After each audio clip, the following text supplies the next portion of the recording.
लेकिन आपके रेडार पर होने चाहिए ऐसे स्टॉक जहां पर खबरों का भी इंपैक्ट देखने को मिलेगा।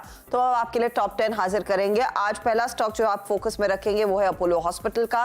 नतीजे जोरदार रहे हैं, चाहे वो एवरेज रेवेन्यू पर बेड हो, मुनाफे हो, आय हो, फिगर, ये स्टॉक पॉजिटिव साइड पर रखे। मुथूट फाइनेंस के लिए भी एक अच्छा क्वार्टर उभर कर आया है। प्रॉफिटेबिलिटी और ब्याज से आय में बढ़त, एसेट क्वालिटी में सुधार और गोल्ड लोन पोर्टफोलियो और मजबूत होता हुआ। साथ ही साथ जियो फाइनेंस आज खबरों में। जियो फाइनेंस के केस में इन्होंने इनका जियो फाइनेंस का ऐप दरअसल इसका बीटा वर्जन लॉन्च किया है, जिसमें आपको डिजिटल बैंकिंग से लेकर यूपीआई ट्रांजैक्शंस की सुविधा मिलेगी।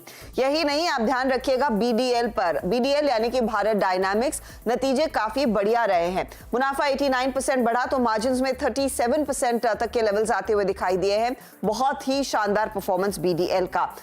कुछ अच्छे नंबर्स में आप 2-3 स्टॉक्स रेडार पर रखेंगे, जिसमें Praj industries operationally decent performance, BGR का परफॉर्मेंस अच्छा रहा है, केबल किरण और सनटेक रियल्टी के नंबर्स अच्छे रहे हैं। साथ ही साथ खराब कैटेगरी में सुवेंट फार्मा, इसने किया है डिसअपॉइंट। स्वॉन एनर्जी और गुजरात एल्कलीज ने खराब प्रदर्शन दिखाया, तो वहां पर दबाव देखने को मिलेगा। आप रेडार पर रखेंगे आरआर काबेल, जहां पर कल वो ब्लॉक डील हुई, टीपीजी एशिया ने अपना कुछ हिस्सा बेचा, उसमें मेरे म्यूचुअल फंड ने दरअसल 1% तक की हिस्सेदारी खरीदी है। दूसरे भी म्यूचुअल फंड्स ने दरअसल पार्टिसिपेट किया है।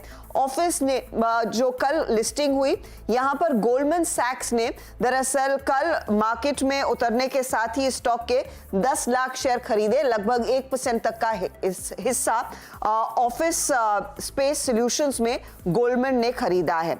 आज ध्यान रखिएगा 3 कंपनियों पर, इनफैक्ट कई स्टॉक्स एक्स डिविडेंड हो रहे हैं, उसमें इन्फोसिस एक्स डिविडेंड होगा, पेज इंडस्ट्रीज एक्स डिविडेंड होगा और साथ ही साथ जीएसके फार्मा भी एक्स डिविडेंड हो रहा है, तो वो एडजस्टमेंट आपको दिखेगी। आईटी कंपनियां आज रेडार पर रखेंगे, क्योंकि एक तो सेल्सफोर्स ने अपना जो गाइडेंस घटाया है, आउटलुक थोड़ा सा नेगेटिव रखा है। इस पर सीएलएसए ने अपनी रिपोर्ट पेश की है। बेसिकली वो कह रहे हैं कि वो अपना कॉशियस स्टांस रिएटरेट करेंगे। एलटीआई, माइंडट्री और विप्रो पर सेल कॉल है। इन दोनों कंपनियों का करीब 5% रेवेन्यू एक्सपोजर है कस्टमर रिलेशनशिप मैनेजमेंट बिजनेस में, इसीलिए वहां पर दबाव आता हुआ दिखाई देगा और परसिस्टेंट जैसे काउंटर्स पर भी इसका कुछ इंपैक्ट आता हुआ दिखाई दे सकता है। शुक्रिया हर्षदा, इस पूरी एक बार फिर से अगर आप देखें स्टॉक्स की लिस्ट को स्क्रीन पर रखने के लिए विद प्राइस सेक्शन। और अब आते हैं निफ्टी की फ्रीज ट्रैजेक्टरी पे। इट्स 22568। निफ्टी बैंक करीब 212 अंकों पर 48,895। अनुज, अब आते हैं लेवल्स टू वॉच। अच्छा तो यही होगा ट्रेड ना करें, लेकिन वही जो कंपल्सिव ट्रेडर हैं उनके लिए बिल्कुल। तो देखिए, पहला सपोर्ट यहाँ पर वीरू रहेगा 22,394 का, जो आपका 50 डेमा है, और बड़ा सपोर्ट आपका 22,200 पर रहेगा चार्ट के मुताबिक। तो ये दोनों सपोर्ट लेवल्स हो गए यहाँ पर। और उसके बाद आप आ जाइए रेजिस्टेंस पर, तो पहले रेजिस्टेंस मिलेगी आपको जहाँ पर हम खोल रहे हैं 22,570 से 22,600, 20 डेमा का जोन है ये। और बड़ी रेजिस्टेंस है 22,700 से 22,750 कल का हाई। मेरी अप्रोच क्या रहेगी, स्ट्रिक्टली इंट्राडे ट्रेड करें आप। ये जोन जो है, ये एक बार अगर यहाँ पर स्लिप आए तो ये सेल जोन है 22,550 से 22,600, 22,650 के स्टॉप लॉस के साथ, ये एक सेल जोन है। और बाइंग जोन आपको नीचे मिलेगा 22,300 से 22,350 पर, जहां आप 22,250 का स्टॉप लॉस लगाएंगे और एक इंट्राडे में अप्रोच रखेंगे। 3 बजे हम बात करेंगे अगर कोई ऑप्शन में स्ट्रैटेजी बनती है तो।